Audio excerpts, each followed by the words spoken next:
Alright, so Swift's A Modest Proposal, very important. This is not a serious essay. Swift does not want people to eat babies. Swift does not want people to really skin babies and wear them as clothes, okay? This is an example of sarcasm and the fundamental problem that if you have a sarcastic sense of humor, you understand that one of the problems with that is not everybody understands when you're being sarcastic. So one of the big things about this essay, it raises a lot of eyebrows because people read this essay and they don't clue in to the sarcasm that Swift is using here. Let's talk about kind of Swift's place in society. He's in a very unique place in his English society because Swift would be, he was Irish born, so he considered himself Irish. And the Irish people were largely ignored, if not looked down on, by English people. We know that the essay points out the economic disparity that the Irish people are under. Basically, Swift was in a situation where he could speak and be heard by English people because he was pretty much embraced by England. Even though he was Irish himself, he'd still had so much popularity as an author that the English would listen to him. And so Swift used his popularity with the English to basically write a defense for the Irish people that he considered himself to be a part of. The defense, though, he knew that the English people would not listen to just any kind of defense for the Irish famines and the Irish, just the terrible state of life facing his Irish people. So he had to construct an argument that would catch England's attention, and I think he definitely succeeded. Just to go over a few things, one thing that modern audiences may be able to identify more with the type of humor that Swift is using here. It's a humor that, although not always comic, it's sharp. There's definitely edge to it. If you think about shows that are popular now, like the Colbert Report and the Daily Show, not real news, but the satire involved is a way to point out problems in our political system, but in a humorous way. Swift kind of is the front line in literature for that type of analysis.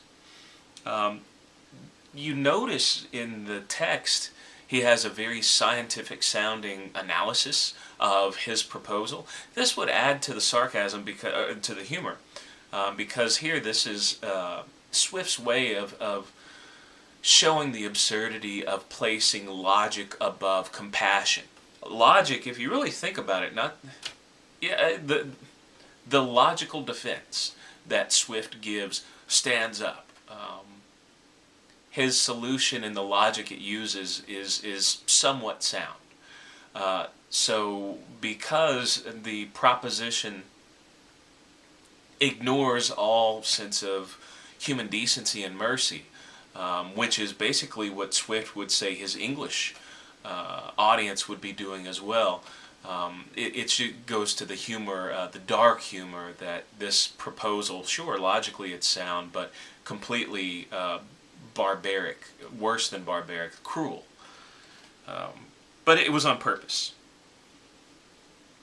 One thing you've got to remember here that Swift targets a specific caste of people to be the purchasers of the baby flesh and the wearers of the baby hides. But it's not just for anyone. He says that this is for the upper class society. This is for the wealthy. This is for the elite. And basically this is Swift's way to, this is where we should pick up on that it's satirical and he's not being serious.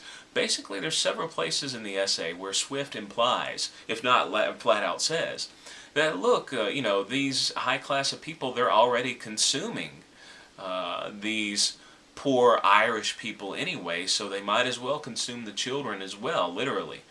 He talks about, especially with the landlords, that the landlords own a large portion of the Irish tenants that they have, that the children rightfully should they should eat those as well, because they eat so much of the Irish tenants. So definitely Swift has a target for his proposal. He definitely criticizes the already cannibalistic practices. If you think about it, the rich class have grown fat off of the labor and sacrifice of the poor. So the cannibalism here that he suggests it's actually just it's a reflection of cannibalism that he already sees, but it's just much more literal in what he suggests. But he would definitely already see these fat cats consuming people already.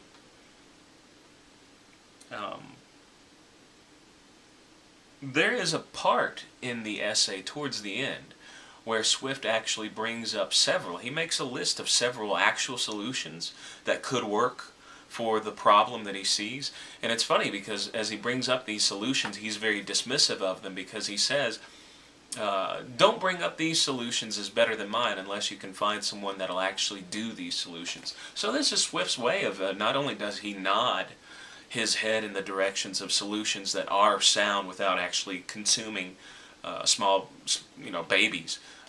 These solutions he points to, he also kind of mocks his audience's apathy. That, sure, there are lots of solutions, but these are solutions that audience isn't really going to do.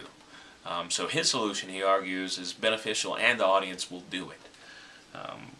Just very critical, harsh evaluation. One thing to keep in mind about Swift, although he's a humorist, as many humorists are, he's very, very pessimistic on his outlook of humankind. We'll come back to this later on when we read Gulliver's Travels, when he travels to the land of the Houyhnhnms. Very, very condemning portrait of the human race, and we already have that here. Big thing to keep in mind, the animal imagery we have here, it's definitely on purpose. I mean, he directly describes these people, very, very bestial. Slaughterhouse, their hides stripped, very not humanistic. And this is really meant to wake people up, to shake them from a slumber of apathy, of not caring. And our society faces this even now. Perfect example.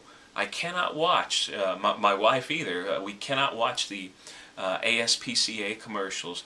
I'm sure you've seen them. They're for the pets. Sarah McLachlan's song, In the Arms of the Angel, plays in the background, and it just shows footage of these wounded animals. They have one eye. This footage is very, very shocking. It's grotesque to a lot of people. It's disturbing, but it definitely gets our attention. And I think that's effective. I mean, people may be resistant to involve themselves in a situation unless they see very, very clearly their need of it. So Swift's essay here, just the absurd severity of, the solution to the problem is cannibalizing small children, cannibalizing babies. That would really go to waking people up of, oh my gosh, how is this such a problem that it's come to this as even a proposal, even though it's an absurd proposal. So just a little clarification of the essay, very effective use of humor, way ahead of its time. Even now in today's society, I think a lot of people would have moralistic issue with the way he presents his argument, but overall you can definitely see the merits of it.